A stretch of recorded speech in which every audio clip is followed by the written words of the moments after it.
اعوذ باللہ من الشیطان الرجیم بسم اللہ الرحمن الرحیم۔ میں آج آپ کے سامنے شاہ عبداللطیف بٹائی کا ایک شعر پڑھ رہا ہوں اور اس کی تفصیل دینا چاہتا ہوں۔ میں اس شعر سے شاہ عبداللطیف بٹائی کا فلسفہ بیان کرنا چاہتا ہوں، جیسے کہ شاہ عبداللطیف بٹائی رحمۃ اللہ تعالی علیہ نے ارشاد فرمایا ہے: اول اللہ علیم اعلیٰ عالم جو دھنی، قادر پنجے قدرت اسیں قائم آہ قدیم،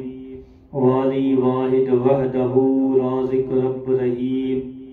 سو سراہ سچو دھنی چئی حمد و حکیم،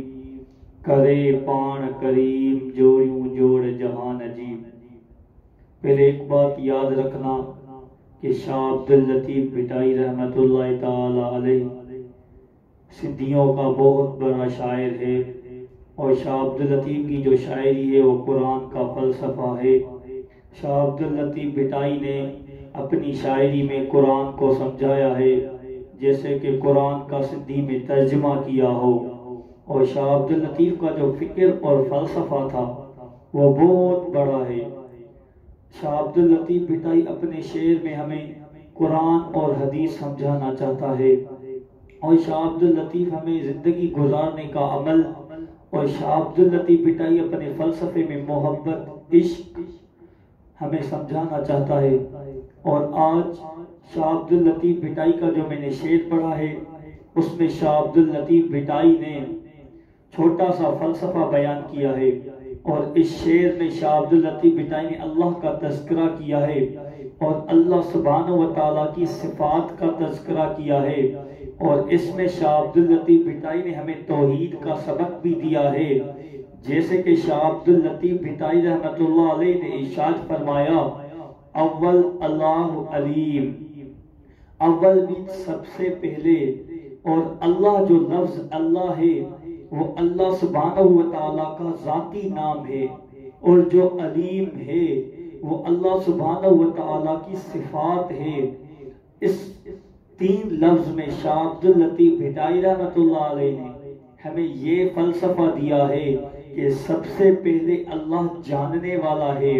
اور سب سے پہلے اللہ سبحانہ و تعالیٰ کی ذات تھی اور اس کی صفات تھی، اور کچھ نہ تھا، نہ یہ کائنات تھی، نہ ارض و سماوات تھے، صرف اور صرف اللہ سبحانہ و تعالیٰ کی ذات تھی اور اس کی صفات تھی، اور وہ سب جاننے والا تھا، اور لیکن اس کو کوئی نہ جانتا تھا نہ اس کو کوئی پہچانتا تھا۔ تو اللہ سبحانہ و تعالیٰ نے ایک حدیث قدسی بیان فرمائی ہے جو اس شعر کی مصداق ہے، جیسے کہ اللہ سبحانہ و تعالیٰ ارشاد فرماتا ہے: کنت کنزا مخفیا، میں چھپا ہوا خزانہ تھا، صرف اور صرف میں سب کچھ جانتا تھا، مجھے کوئی نہ جانتا تھا۔ پھر اللہ سبحانہ و تعالیٰ نے ارادہ فرمایا کہ میں ایسی مخلوق بناؤں تاکہ مجھے بھی کوئی جانے، مجھے بھی کوئی پہچانے، مجھے بھی کوئی تعریف کرے، اور مجھ پر کوئی کچھ لکھے، میری تعریف کرے۔ اس لیے اللہ سبحانہ و تعالیٰ نے اپنی مخلوق بنائی، پہلے مخلوق میں اپنے نبی کا نور بنایا، پھر اس سے ساری کائنات بنائی، پھر اس سے حضرت انسان کو بنایا، اور حضرت انسان کو ایسی عقل دی کہ وہ مجھے جانے، مجھے پہچانے، میری تعریف کرے اور مجھ پر ایمان لائے۔ ہمیں یہ فلسفہ ملا کہ اللہ سبحانہ و تعالیٰ کی ذات تھی اور اس کی صفات تھی، باقی کچھ نہ تھا، پہلے صرف اللہ تعالیٰ تھا، باقی بعد میں یہ سب کچھ بنا۔ اس لیے بنا تاکہ اللہ سبحانہ و تعالیٰ کو یہ بھی جان سکے اور پہچان سکے۔ ہمیں یہ فلسفہ ملا، اور دوسرا فلسفہ ہمیں شاہ عبداللطیف بٹائی نے اس شعر میں یہ دیا ہے کہ شاہ عبداللطیف کی جو شاعری ہے وہ قرآن اور حدیث کے طریقے پر ہے، جیسے شاہ عبداللطیف نے اپنی شاعری کی شروعات اللہ تعالیٰ کے نام سے کی ہے، اور قرآن بھی اللہ تعالیٰ کے نام سے شروع ہوتا ہے، جیسے کہ قرآن میں اللہ سبحانہ و تعالیٰ ارشاد فرماتا ہے: بسم اللہ الرحمن الرحیم۔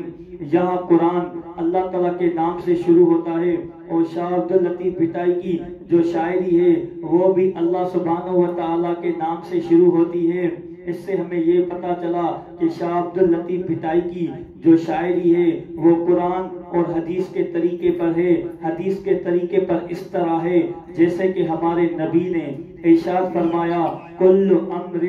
ذی بال لم یبدأ بسم اللہ،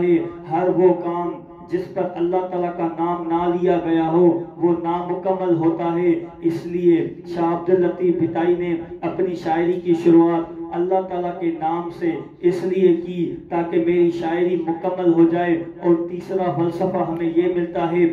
ہمیں شاہ عبد اللطیف بھٹائی اس میں توحید سمجھاتا ہے۔ جیسے ہم اللہ سبحانہ و تعالیٰ کے لفظ پر غور کریں گے، اول اللہ علیم، یہاں ہم اللہ کے لفظ پر غور کریں گے تو جب ہم اللہ سے الف نکالیں گے تو للہ بنے گا،